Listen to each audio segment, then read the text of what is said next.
Hi guys, what is going on? Welcome back to another Mini 5 Pro video. Today I'll be walking you through my 10 best tips and tricks for this drone.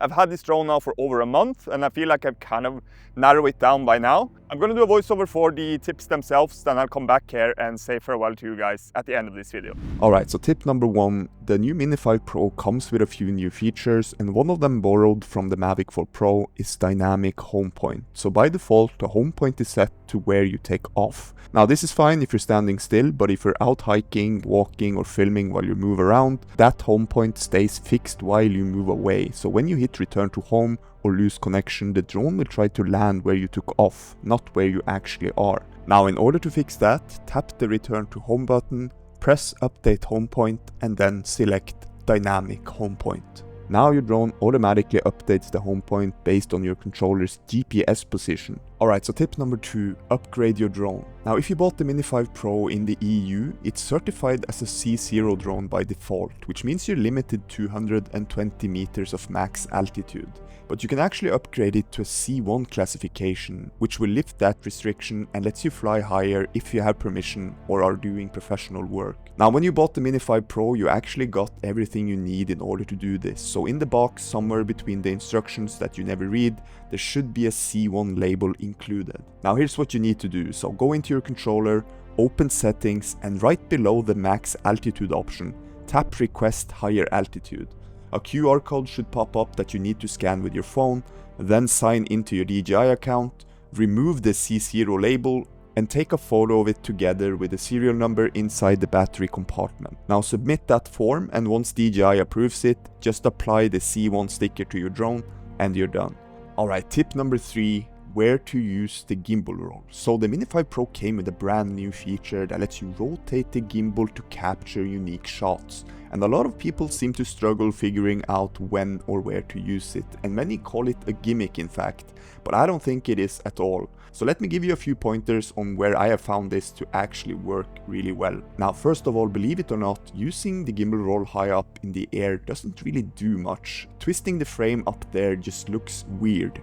You need something close to the drone to create that dynamic motion. I've also found it looks best when you don't overdo it. So what I like to do is just start with a small tilt, then straighten it up as you move through the shot. Now one of my favorite examples is using it over reflections on water. It almost looks like you're turning the world upside down. It gives this really unique look. Now it also looks great when you're rotating out of something, like flying out through a set of trees or any sort of exit. And finally, try rotating the gimbal while turning the drone at the same time. That combo gives you those epic cinematic shots you normally only get from an FPV drone. Now doing these shots can be a bit tricky, which brings me over to tip number 4, button customization. So the Mini 5 Pro is set up a bit complicated by default when it comes to the new gimbal roll, but we can easily fix this by swapping it with the zoom wheel instead. So head over to control, scroll down to button customization and scroll down again, tap gimbal roll, go to camera and select zoom in out. Then scroll back up, tap zoom in out, go to control and select gimbal roll. Now to make it even easier, we're gonna head into gain and expo as well and adjust the movement itself. Make sure cine mode is selected as well. Then scroll down to roll smoothness and set it to 20, and the same with max roll speed, set this to 5 degrees a second for a more balanced natural roll. This will make it much easier for you to capture those new epic shots. Alright, so tip number 5, glow mist filter. Now you probably heard of ND filters, but this one is called a glow mist filter, and it's honestly one of my favorite tools for getting cinematic shots. A glow mist filter does not control exposure like a regular ND filter. Instead, it softens the image and adds a slight glow to the highlights. This will make your footage way more cinematic. This is something DJI does not include in the box, you have to get them separately. Now I use the ones from a company called Freewell and they are fantastic. If you decide to get one of these, I'll leave a link down in the description. Alright, tip number 6, sharpness. DJI has a tendency to have a way too sharp image coming straight out of the camera when they release a new drone. Now in order to fix that, go into camera settings, scroll down to sharpness and bring it down to -2. This helps the image look more natural and cinematic, and it gives you a bit of room to add sharpening later in post if you want to. Now it's a small change, but it makes a big difference in how cinematic the footage feels. Less video, more film. Alright, tip number 7, use the new free Pano feature.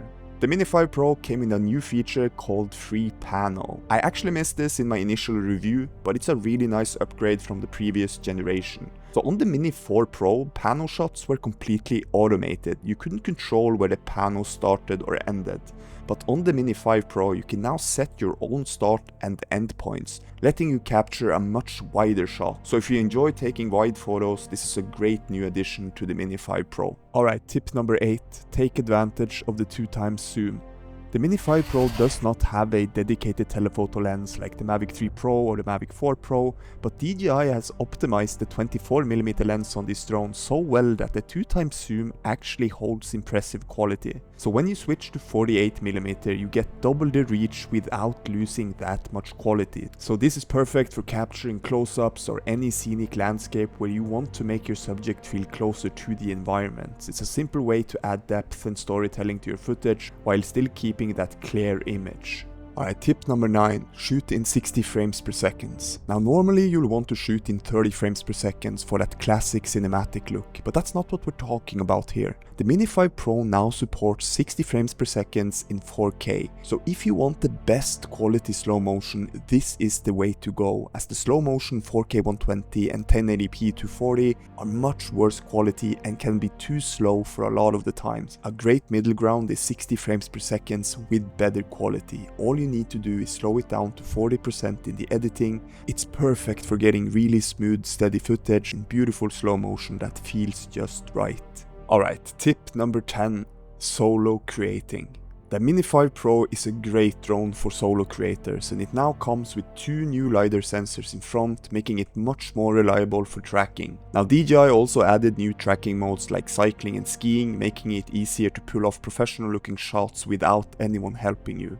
But this tip is more about how and where to use the Mini 5 Pro for solo creating so you can get those awesome looking shots. One of my absolute favorite features is the point of interest while adding a slow pan around myself. It's an easy way to make a simple shot look cinematic and boost your confidence. One thing to always keep in mind though, try and hide the controller as best as you can. The second people see it in your hands, it pulls them out of the experience. Another great feature that I love is waypoints, where you can set a start and end point.